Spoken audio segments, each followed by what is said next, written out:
everyone. We're really excited to be here with you today for this pop-up info session with Kaiser Permanente. We're really thrilled to be joined by Arif, who's going to be providing a presentation, and then we should hopefully have some time for Q&A. We did, as you probably saw in the registration, collect some questions from you as part of registration, which have been shared with our colleagues at Kaiser. And there will be an opportunity to ask additional questions as well. Next slide, please. So I'm going to hand it over to my colleague, Jessica Sanchez, who's going to start us off with a land acknowledgement. Yes. So the Population Health Innovation Lab team respectfully acknowledges that we live and operate on the unceded land of Indigenous peoples throughout the United States. Today, I'm working from the Tongva land. I encourage you to click on the link that I just placed in the chat to learn more about the native lands you are serving from today.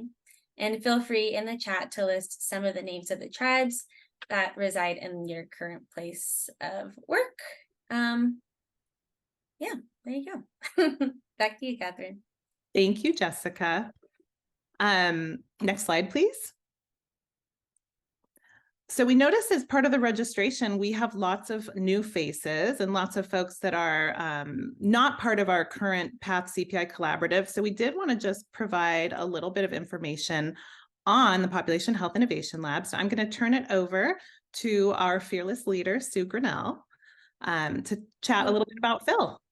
Great. Good morning, Catherine, and good morning, everyone. I'm excited for this today. I think anytime we can bring people together to learn is a good thing. So the Population Health Innovation Lab is a program of the Public Health Institute. Innovation labs, by their nature, are strategies to address complex problems, and we do that in a variety of different ways. We like to do a lot of facilitation and capacity building and dealing with complexity. We also do research. We tend to focus on health-focused multi-sector collaboratives, and in particular have done a lot of work in the accountable communities of health space. So we are working on the PATH work in 2 regions, and very excited to be with you today.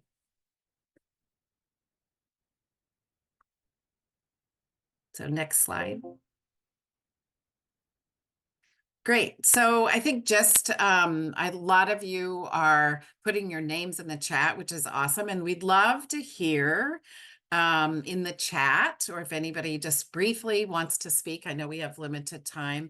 Anything you're really proud of, or a highlight or a triumph, like as we're reflecting on 2023. It's crazy that we're going into 2024. Just love to hear from you all, to put something in the chat.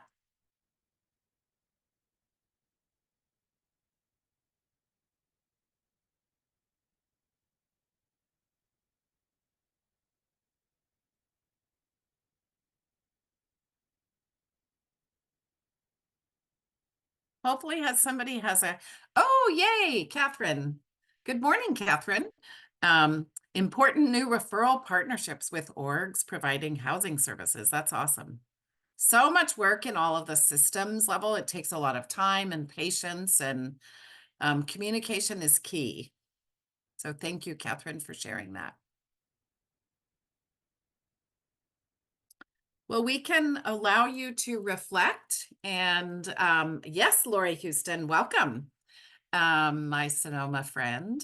The check-in, right, is just to share in the chat any highlight you have as you're reflecting on 2023, or a triumph, anything that you're really proud of, or maybe it's a learning from this year.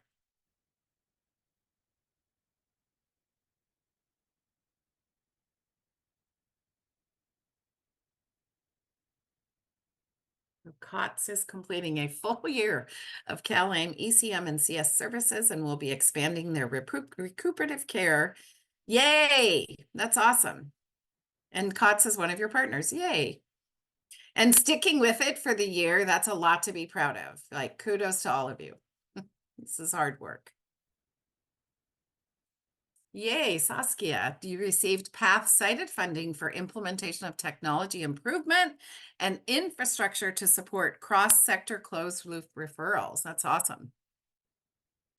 I just saw this, Nancy, that Marin CIL has been accepted into the ACLCCH Learning Collaborative. That's awesome. And Tanya, new mental health services and Be Well groups for teens in Placer County. That's awesome. Right. That's so great. Harmony Homes for Healing is proud to announce we're a round 2 CalAIM path-cited awardee for housing. And recently hired 3 new ECM case managers and continue to expand. That's awesome. You guys have so much to be proud of. This is really, really hard work, and just really grateful for all that you do. So thank you. Okay, Catherine, I think I will turn it over to you. Thank you, Sue. And I just want to echo what you said, that, this is all such hard work and everyone is doing such amazing stuff. I mean, it really is incredible where we are, and so hard to believe that 2024 is right around the corner. Next slide, please. Okay, I'm just going to spend a minute or two, since we do have so many new faces here that aren't part of our PATH CPI regions. So at the Population Health Innovation Lab, we do facilitate 2 different regions, the Northwest and the Southwest. And a number of our counties, 3 of our counties from the Southwest, will be working with Kaiser starting in 2024. And I know there's been lots of questions and curiosity about what that's going to look like. And so we're really excited to be here today to provide more information and all learn together. Next slide, please. And for those of you that are not part of our region, we just wanted to provide this slide here, and the slides will be available after the presentation on our website. Just to have links to the different PATH CPI regions. There's different facilitators for all of the different regions, and we saw that a number of new counties were registered for this event, and so we just wanted to make sure you had information and links to connect with your PATH CPI facilitators. Next slide, please. So as part of our work, the one thing that we've really noticed is that people are in all different places in their journey to participate in ECM and community supports, all the way from what are ECM and community supports to having a coordinated delivery, billing, and referral system. So we've really tried to organize resources and how we approach supporting our participants along what we call the readiness roadmap. So we have accumulated and curated a number of resources based on the different stages that people might be in. Next slide, please. So we just wanted to share this with you. If you're looking for tips, tricks, how-tos, ways other people are doing things, you can visit our website here and explore the different resources that are available. And if you yourself have an amazing resource or tool, we would love for you to share it with us, because I think everyone is in different places along the journey, and there's so much shared knowledge amongst all of you doing this amazing work that we just want to make sure it's shared widely. Next slide, please. All right, so with that, I'm going to stop talking and I'm going to turn it over to our friend Arif from Kaiser Permanente, who's going to be talking to you today about Kaiser's Medi-Cal expansion in Northern California. Thank you, Catherine. Good morning, everybody. Very happy to be here, and thank you to the team for pulling this together and for the really phenomenal response. This is great to see so many people attend, and a lot of familiar faces of folks that I've seen both in person as well as virtually. I also wanted to call out that my colleague Lisa McClellan is also here as well. So I'm going to be going through the first part of the presentation regarding the direct contract and enrollment and eligibility. And then Lisa's going to support as well with regards to our enhanced care management and community supports work. So let's get to the next slide. Okay, so we always like to start with our mission, and as Catherine pointed out in the earlier slides, this is related to Napa, Marin, and Sonoma. So these are counties that Kaiser Permanente has been in for many, many years. both in the Medi-Cal space as well as outside the Medi-Cal space. So in the Medi-Cal space, we have been a subcontractor to our really tremendous plan partner, Partnership Health Plan of California for many, many years. So we've been a subcontractor to them in those counties for Medi-Cal. We also, of course, have members in other lines of business. So the communities that we serve are really, really important to us. And that's just really the part I wanted to highlight in our mission statement, is that we exist to improve the health of our members and the communities that we serve. So that includes not just the care that we provide within our medical facilities, and of course, there are other programs such as enhanced care management, community supports, but just broadly speaking, with our community health efforts, which includes several initiatives in each of the communities that we serve to help support our members in our communities. Next slide, please. So at a really high level, just sharing about Kaiser Permanente, in case you're not familiar, is that we are a bit different compared to other traditional health plans in that we are an integrated system. We are a health plan. We are also a hospital system, and we are also a medical group as well. So we have medical groups in the north and also in the south, and all put together. This integrated model is known as Kaiser Permanente. The contract that we have with the state is on the health plan side, and that's Kaiser Foundation Health Plan. And you'll see our total footprint is on the right, as well as underneath in the green box, you'll see our total Medicaid membership, and that's nationwide. And as you'll see in the next slide, the bulk of that is in California. Next slide, please. So focusing again, of course, on Northern California, since those are the counties that we're speaking through today. As you can see, in total, we have about 4.6 million members across all of our lines of business in Medi-Cal in Northern California. In Medi-Cal, we have just a tick over 425,000 Medi-Cal members. That's in current state. And that includes our members that we have with our plan partners, including, of course, Partnership Health Plan of California and Napa, Marin, Sonoma, which we are talking about today. Next slide, please. Okay, so what is this new contract? What are we talking about here?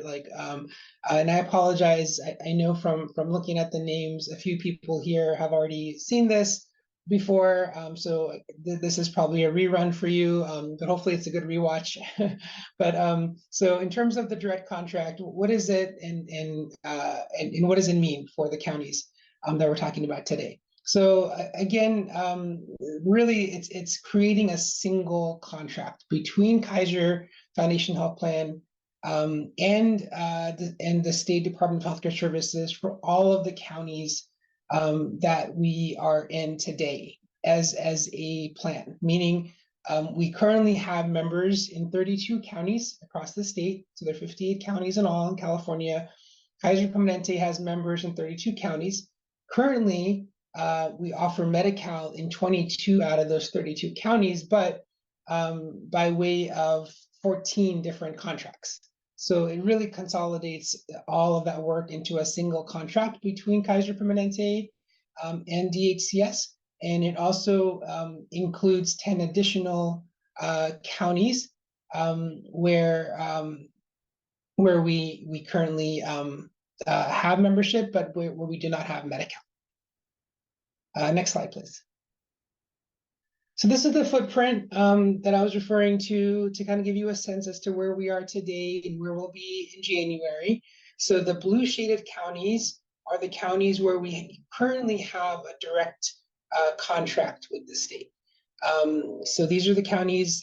There's one in the south and 4 in the north. So the 4 in the north are Sacramento and 3 counties that surround Sacramento, Amador, El Dorado, and Placer. So those are direct contracts that we already have with the state. Now, the counties in green are the ones that we're talking about today in this meeting. And these are counties where, as I mentioned, we provide Medi-Cal, but as a subcontractor. And most of Kaiser Permanente's Medi-Cal members are actually in this category, in the green shaded counties. So 17 of our 22 counties are in this category here. So what's happening in January 2024 is that all of the counties you see, both in the blue as well as in the green, will transition to a single contract with the state for Medi-Cal. So it's going to be just a contract directly with the state, not with another plan partner. So no more subcontractor arrangements for Kaiser. We will continue to partner, of course, with all of our managed care plans as we do currently, but it'll just be in some cases partnering in a different way. Whereas as opposed to being a subcontractor, we'll just be an MCP partner. So all of those counties, the 22 counties which we currently provide Medi-Cal in, will simply transition to a single contract. So, and I'm going to go through that more a little bit later with regards to Napa, Marin, and Sonoma. So if you have questions on that, hold tight. I will definitely get to that. And then lastly, I just wanted to share the yellow shaded counties. So these are the 10 counties where Kaiser Permanente currently provides services. We currently have members, but we do not have a contract for Medi-Cal. So what's happening in 2024 is that these 10 new counties, we will also have Medi-Cal. So that results in 32 counties in all across the state. Next slide, please. All right, so who is eligible to join Kaiser Permanente for Medi-Cal? So this is, again, similar to what I mentioned earlier about our integrated model, where Kaiser Permanente is different from a traditional health plan. We are also different from a traditional health plan when it comes to enrollment and eligibility. And again, that goes back to our model of really ensuring continuity of care and coverage for our members across all of our lines of business. So the goal of Kaiser Permanente with continuity of care and coverage, which are really the first two bullet points that you see here under the following populations that are eligible to join. The goal with the first two bullets is really to ensure that individuals that have Kaiser Permanente in other lines of business, meaning like they could have Kaiser Permanente through their employer, they could have Kaiser Permanente through Covered California or through Medicare. The goal really is for them to ensure that they can continue to have access to Kaiser Permanente for Medi-Cal if they choose, as their life situation were to change. So if they had Medi-Cal eligibility, then if they had a prior relationship with Kaiser in other lines of business, they could enroll in Kaiser Permanente for Medi-Cal. So again, they can continue to have access to their KP, PCPs or their specialists. They can access the same facilities, et cetera, whatever they're used to.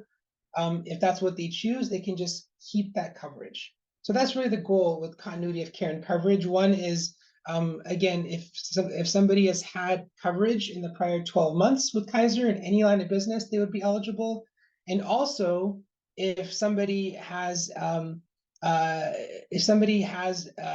individual within their household who has Kaiser Permanente, they would also be eligible as well. So, for example, if child has Kaiser Permanente in the household, mom does not.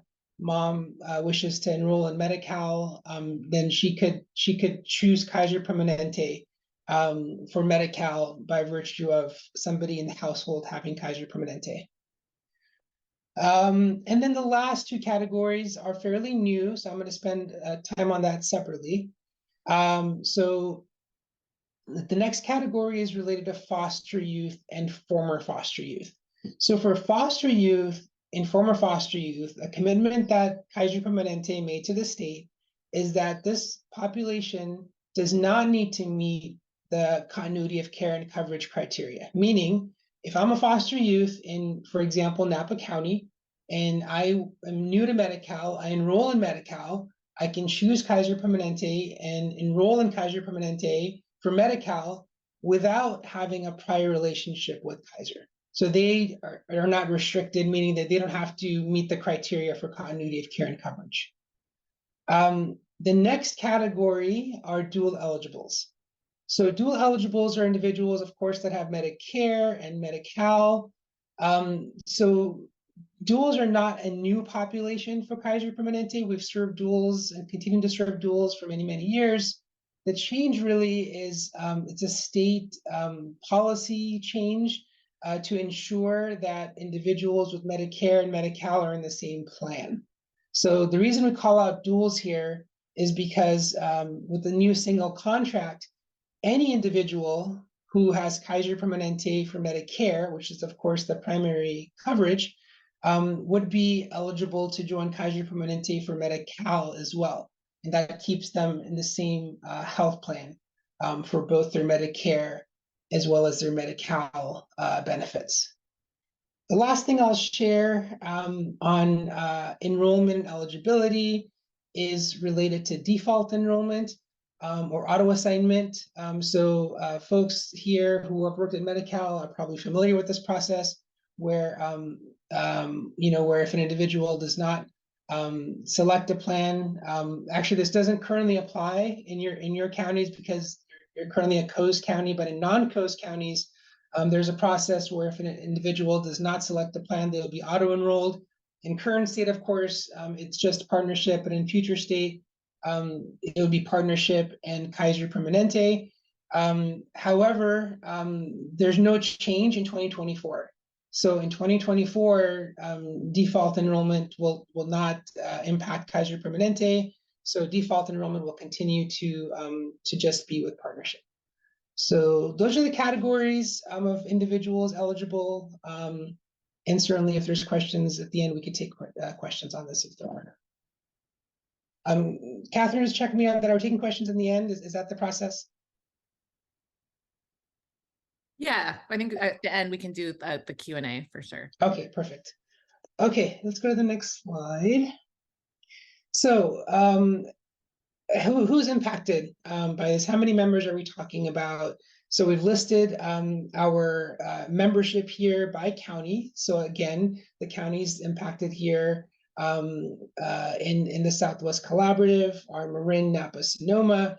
As you can see, we included our membership for each of the counties. In total, just under 39,000 members in the three counties. Going back to what I mentioned about the drivers for how individuals come into Kaiser Permanente Medi-Cal, as you can see the chart on the right, the driver will almost always be continuity of care and coverage, right? And that's just because for the most part, people that have Kaiser Permanente would like to keep their Kaiser Permanente. So if that's what they choose, then that's typically the largest driver of enrollment. So what's going to happen in these counties, again, because we already have members, we have Medi-Cal members in these three counties. So the process for these counties is that if these members, these 38,800 members, if they don't take any action at all, they just keep their coverage with Kaiser next year. They don't have to do anything to keep their coverage. Of course, Medi-Cal members always have the choice to change health plans. So they can always choose partnership health plan if that's what they choose. But if they don't make an active choice, they just keep their coverage with Kaiser Permanente as they have today.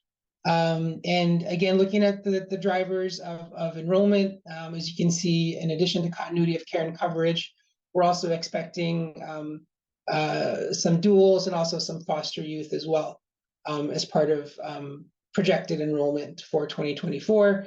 As you can see, the numbers for 2024 are just a tick smaller than 2023, and you may be wondering about that, and that's related, of course, to the redetermination efforts that are currently underway. So we're expecting a slight increase and then a slight decrease, and then of course a slight increase as well, just as normal. As the normal process were to play out. So all in all, enrollment is about flat, just a little bit of a decrease projected for 2024. Next slide, please. So the noticing process has already been underway. So these are notices that went out from Kaiser Permanente to all of our current members who are enrolled via partnership health plan. And really, this notice, as I mentioned, it was really just an FAQ document. to help them understand that they don't have to take any action to keep their Kaiser coverage. Most of the questions that have come through are really about how do I keep my Kaiser coverage? So we just tried to put that together in a way that's easy to understand. So that's the notice that went out. I do see a typo here. I apologize. In the description for the 30-day notice, it should say PHC, not AAH. So that's a typo. So please ignore that. But besides that, as you can see, that both the notices have already gone out to our members. And again, this notice is really just to inform them that they don't have to take any actions to keep their Kaiser coverage.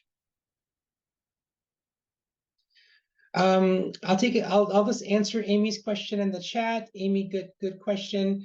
There's no timeline currently, but every year we will have that discussion with DHCS regarding default enrollment. So I can post in the chat if you haven't already seen it, but there is actually default enrollment in other parts of the state for Kaiser currently, which begins in July of 2024. It does not include Napa, Marin, and Sonoma. So on a year-by-year basis, we're going to evaluate that with the state to see how we can participate in default enrollment in the future. Great question. Next slide, please. So really excited to share that we do have a new service we launched just a few months ago for all of our Medi-Cal members across the state. So we have a new number that members can call 24 hours a day, 7 days a week for Medi-Cal specific questions. These are agents that are trained in Medi-Cal. So for example, questions that relate to transportation, to mild to moderate behavioral health, enhanced care management, community supports, for example. So really excited. This is a 24/7 number for all of our Medi-Cal members, including, of course, our members in Napa, Marin, Sonoma. If you are a current Kaiser member, you may be familiar with the member services number. They can always call that number as well. This is just a value add for Medi-Cal members. So in addition to the Medi-Cal, the member services number, they can also just directly call the Medi-Cal line as well. We also included, of course, information here, as you can see, related to the carved out services, which again, it's nice to have, but again, the advantage of calling the 24/7 number is that they can also receive that information as well directly from the Kaiser agent as well for the carved out services. Next slide, please. Another initiative that we launched recently, which impacts Napa, Marin, Sonoma, is related to just again information that's in the FAQ that went out, but also there's a short video as well that kind of just goes through what members need to know. Right. Again, the big question that we've been getting is what do I need to do to keep my Kaiser coverage in Medi-Cal? So this FAQ document helps with that. Let me take the questions that came through real quick. Nancy of the Northern California members, what percentage do you project qualify for CalAIM? I'm assuming ECM, NCS. We go through the same process, Nancy, as other managed care plans by looking at the data to see who qualifies, referring from our medical centers, referring from our PCPs. We have Lisa will go through this process later. We have a no wrong door approach for referrals as well. So anyone can refer, members can refer, family members can refer. Hopefully we can go through that a little bit later as well in terms of the referral process and eligibility and enrollment. And then the other question that Nancy had was related to membership. So that is actually the decrease is actually related to the state redetermination efforts. So unfortunately, that's something that has been taking place across the state. So the decreases are not specific to Kaiser. They're actually across the state, again, based on individuals having to reapply for Medi-Cal after there was a pause. And we are, like every other managed care plan, and I think every other community-based organization, we're doing a lot of outreach efforts to ensure that people have the information they need to apply, to keep their coverage, and that effort will continue. Okay, next slide, please. Okay, Lisa, if you're ready, I'll have you jump in.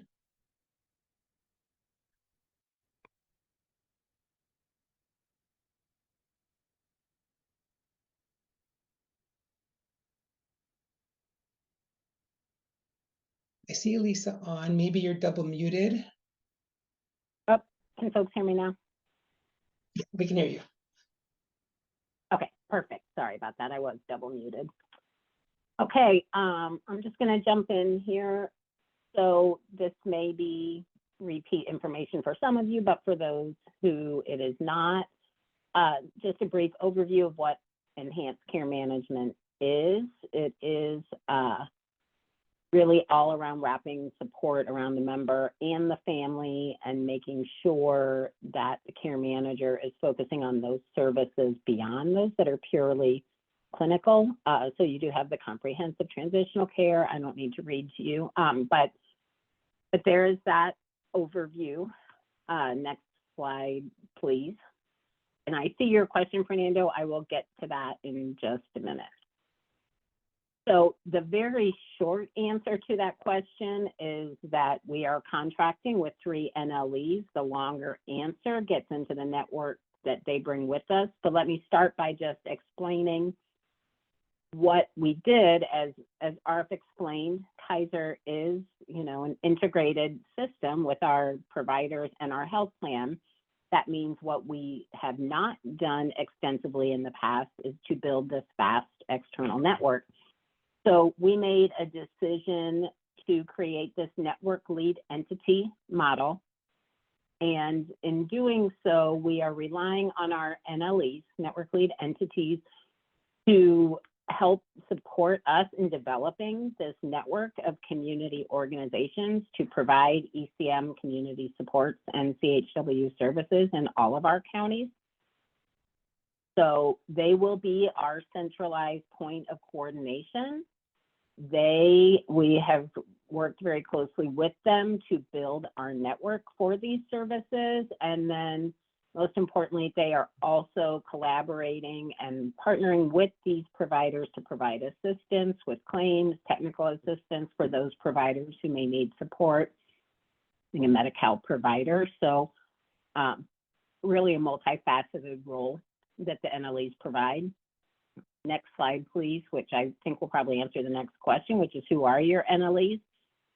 We chose 3 of them.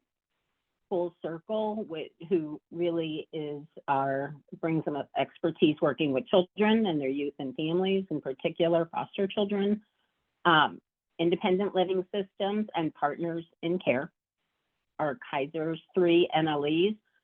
I will say that in the 3 counties in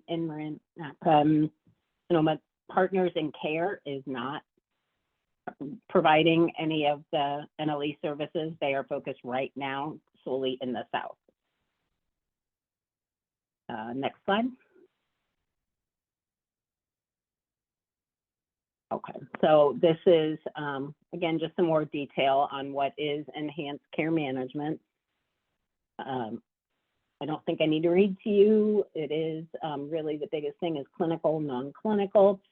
And the biggest change for Kaiser as we are transitioning, as our described from being a subcontractor to being a direct contract in all of these states, is that Kaiser is no longer providing any of these services ourselves. We are completely transitioning the ECM benefit to our community organizations. Next slide. Okay, who is eligible for ECM? I can't see the rest of that question, so let me get through the slide and then I can hopefully answer it for you. So who's eligible for ECM? These are DHCS defined populations of focus. Some of these Kaiser has already been providing ECM for. Others we are expanding in January, as you can see.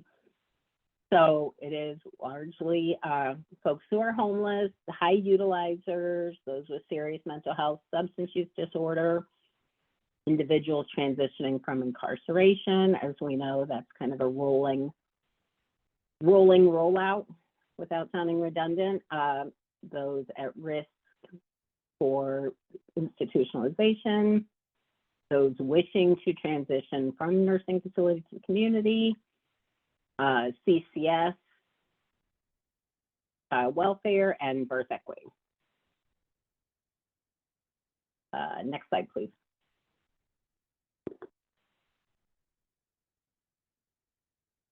Okay, what are the community supports? Again, I'm assuming this is not new information for most of you, but we'll walk through it quickly just in case. There are 14 community supports defined by DHCS. They fall into these,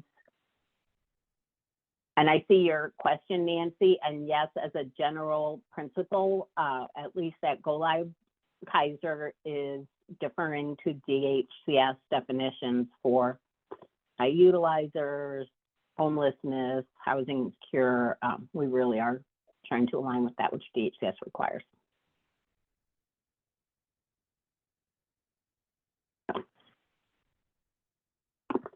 Okay. Generally, the community supports fall into these 4 categories. Again, I don't need, I don't want to read these. We're providing these slides. Is that correct? Yes, the slides will be available on the website. Mm-hmm. Okay, perfect. All righty. So as a general rule, Kaiser is wanting to offer all of the community supports in all of our counties. We recognize that in some of these instances, it's not going to be possible because there is not a provider in the county. But at a minimum, on January 1st, we'll be aligning with all of the other health plans in those counties. So our goal is to exceed that minimum requirement, but our goal is honestly 14 in all 32, but we recognize that won't be possible as a, for example, if there is not a sobering center, we cannot offer the service. So.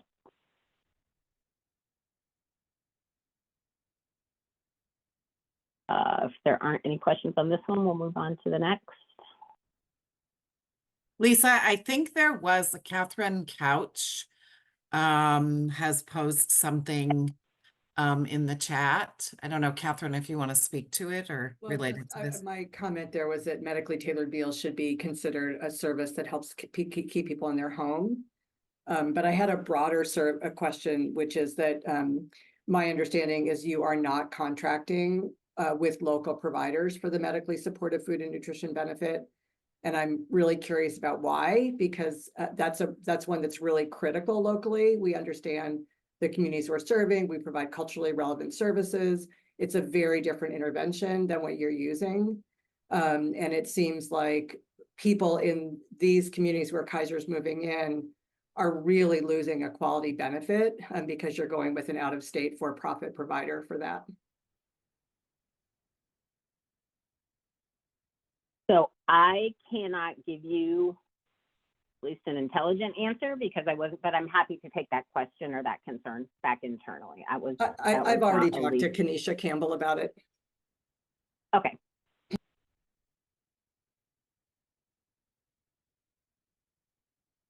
And I will also say that, all of these decisions are like, I don't think any of us feel like every decision we've made is going to be the same on January of 25 as it is on 24, but at this point, this is how we're rolling out. So as Arif had mentioned, we do have a no wrong door approach for how referrals can be submitted. So we do have so we have one number here that you'd be using for Northern California, and that is, again, as Arif mentioned, it can be a member, it can be a provider, it can be a family member, a different community organization. Really, we would love to hear from anyone that's interested in a referral. Yes, I would. So the NLEs have been out building. their networks. If they have not been in touch, is it on? I think we can, if it's not on these next slides, I can get the information to you in the chat, how you all can reach out to the NLEs, or if you want to private information, we can refer you to them. But they have been out building networks, I would say, you know, It should be on by the, email, by phone, in person. it should I be on think the it's next on one slide, of these Lisa. next slides. Yeah, Yeah, it is. so too. Perfect. Okay, let's go ahead and move on to that slide. The information you need, you know, for referrals is right there. So here we go. Information about Kaiser. It's ours. Is this our last slide? Or do we have one Yeah, more? I thought we had a slide on NLE information, but I can put it in the chat. Oh, you know what? I think the contact information is on. If you don't mind going back to that slide that listed the 3 NLEs. Back a couple more, where we list Full Circle, and there we go. Nope, good grief. All right, well, we'll get you their email information if you're interested in joining the networks. I can tell you that the 2, I saw the question about which NLEs, and in the 3 counties that we're talking about, it is Full Circle for ECM and CHW services for children, youth, and families. And then ILS is providing the same for adults and all of the community supports except the medically tailored meals, as we've already talked about. So I apologize that information wasn't in this version of the slides, but we will, yes, the FAQ, which if that's been distributed, that definitely has the contact information. So if you are interested in community supports or adults, it's ILS. If you're interested in youth and children, it's Full Circle. And the answer, Teresa, to that question is if you are an ECM provider for both children and adults, it may mean both. Otherwise, it would just be one. Partners is not in these 3 counties, so it would just be Full Circle and ILS. Perfect, RF, thank you.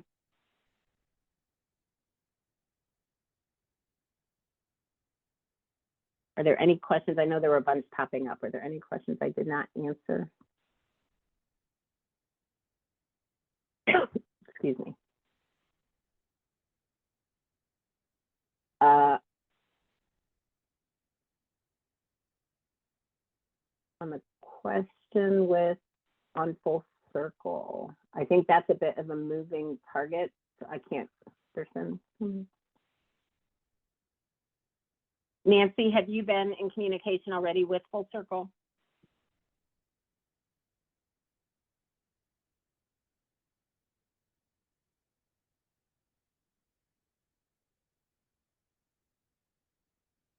Okay. If you can let me know which organization you represent, I'm happy to go back to them directly and ask them about that.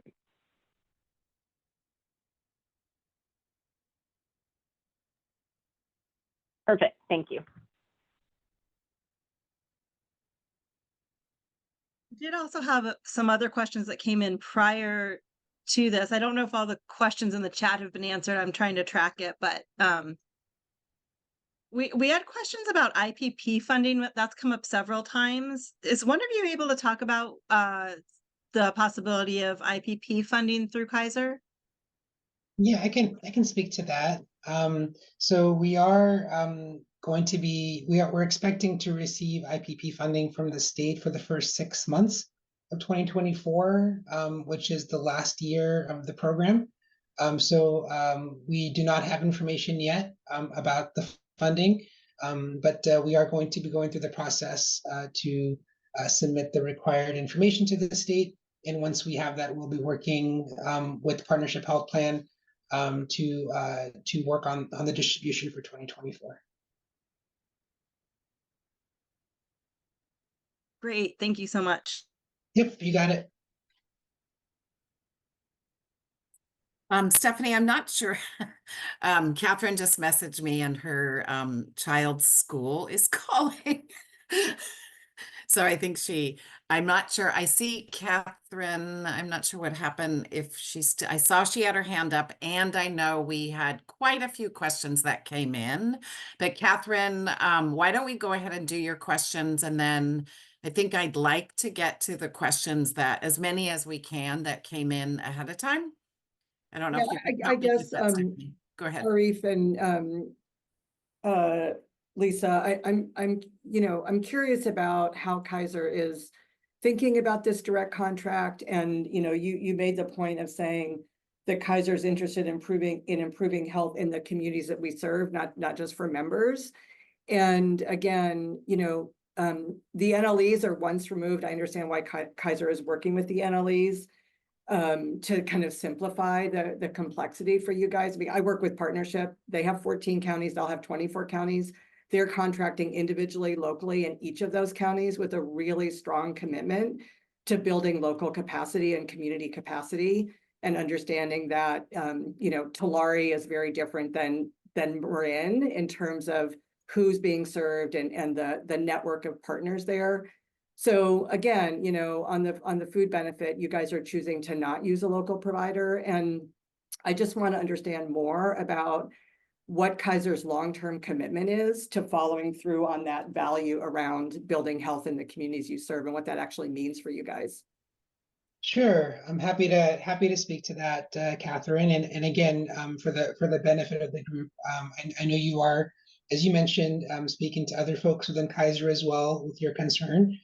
So thank you for raising that, and thank you for asking the question. I think the best way I can describe it is, I think what Lisa alluded to, is that what we are going live with in January may not be what the program looks like a few months down the road or a few years down the road.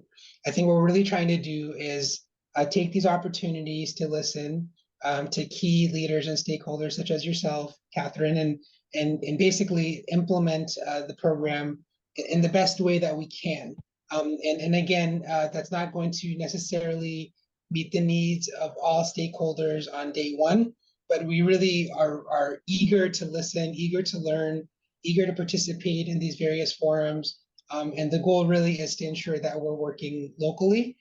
So again, we really take your feedback to heart. And again, I'm happy to hear that you are talking to other folks, other colleagues of mine in Kaiser as well. And we can certainly continue to provide updates as well.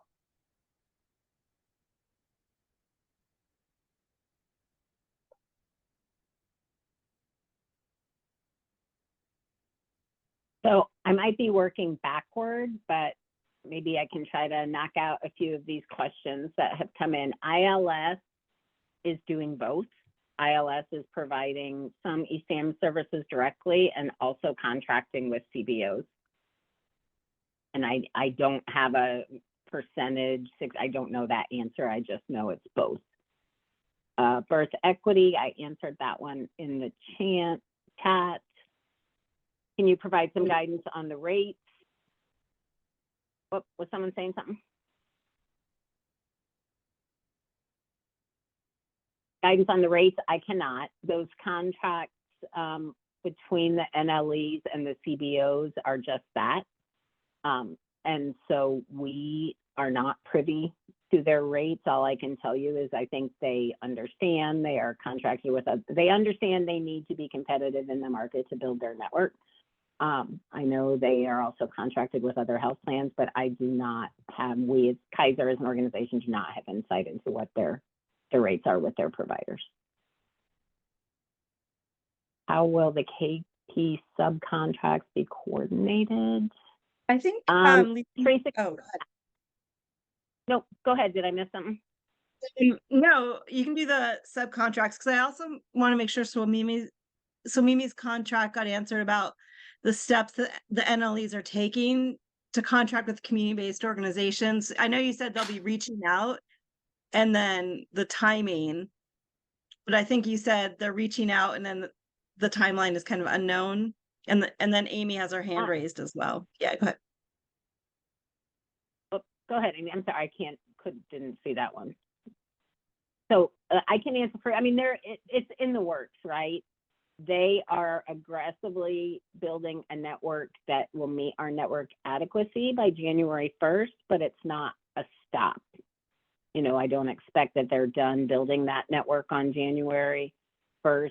If there is someone, I know I heard from Nancy that she hasn't gotten a response from Full Circle. Happy, I will follow up directly with them. If others are in the same situation, again, I'm happy to follow up. And if there is someone on this call that has not been contacted by an NLE that is interested in contracting for a service, RF shared our FAQ, and that gives you their contact information. You can certainly reach out directly to either ILS or Full Circle and let them know that you're interested. So either way, I'm happy to facilitate. If someone's not hearing back, or if folks have not initiated dialogue and want to reach out directly, certainly they can do that. Okay. Thank you. And then Amy, go ahead. Yeah, I know you have a question. Good morning. So I have asked this question in other venues before, but I'm hoping for a more fleshed out answer to it. What I am kind of piecing together is that some of the NLEs, similar to Kaiser doing mom's meals for medically tailored meals, some of the NLEs are also looking at larger organizations and not necessarily choosing to partner with some of the smaller ones, or what they would deem as smaller ones. There is a very likely scenario that in the next 4 weeks, some of the currently enrolled ECM and community support members with Kaiser delegated services will have full scope Kaiser with CM and community support services that do not have a contract for your NLEs. And I know that you have talked about a process to ensure the continuity of care that's written into the managed care plan policy from DHCS, but I don't know those steps. And while this is getting worked out, ensuring that these most vulnerable patients are not losing services that they already have and they're already receiving, what is that process? What does that look like? So I want to make sure I'm understanding your question is that if a member is receiving a service today from a provider that is not part of an NLE. Okay. Correct. We are not terminating existing authorizations on January 1st. So if a member gets authorized on December 15th of this year for a year of services, that authorization will be honored by that, with that provider. We are not forcing moves to new providers. For ECM that Kaiser, Kaiser was granted this exception. We have internal staff serving as lead care managers. That has to change because DHCS says you're done doing that. But for other services, for services being provided by an outside provider, whether that provider is with an NLE or is going to go to an NLE or not, we are not terminating authorizations. So then, there should be not to cut you off, I'm trying to be real mindful of time here and the fact, and I don't want to monopolize the last 4 minutes, but in that scenario, which is great to hear that that's not happening, starting January 1, if you are a provider who has now a full scope Medi-Cal Kaiser patient, and you do not have a contract with an NLE, you do not have a mechanism to bill for that continued authorization. So what does that look like for that continuity of care for those individuals? So I just want to make sure we are tracking, because I see this question that came into the chat: who pays for the auth, Kaiser or the previous MCP? And are you asking me about members that are not currently Kaiser members, or No. Amy? It's not a huge number, particularly in this region, but there are Kaiser delegated partnership members who are actively receiving community supports. On January 1, they are no longer partnership members. The partnership contract and billing process no longer works. If you don't have an NLE contract, what happens to that patient? You said you're not going to cancel the authorization, which is amazing, but then how do you bill for that service? Amy, I just put in the chat, I had a long conversation with Selena Sullivan and Elizabeth Reno at Kaiser about this a week ago, because we've been working through our relationships at Kaiser. And essentially, they are managing the continuity of care. They've gotten all of partnerships data, and they understand all of the patients who have existing TARs that are transitioning, and they're working through a process of identifying all of them. And they have basically said they're going to handle that outside of contracts and will essentially just reimburse for those services. Brenda and I are trying to work with them now to understand what does the invoicing process look like, Right. and what's the timeline for paying.